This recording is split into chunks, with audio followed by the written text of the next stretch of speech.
অজান্তে নিজের কিচেনটাকে chemical lab বানিয়ে ফেলেননি তো? প্রতিদিন ব্যবহার করা সেই ক্লিনার, স্প্রে আর সুগন্ধি মিলে ধীরে ধীরে আপনার ফুসফুসের সিগারেটের মতো ক্ষতি করছে না তো? একটা 20 বছরের গবেষণায় কিন্তু এই ভয়টাই দেখাচ্ছে।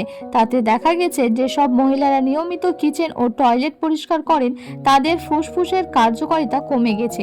তাদের লাংসে দিনে প্রায় 20টা সিগারেট খাওয়ার সমান ক্ষতি হচ্ছে।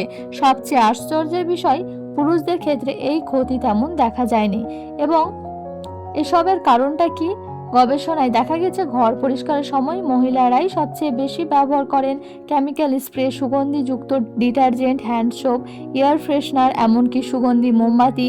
যে ফ্রেশ লিনেন গন্ধটা আপনার পরিষ্কার বলে মনে হয়, ওটাই আসলে ফুসফুসে ঢুকে ধীরে ধীরে ক্ষতি করছে।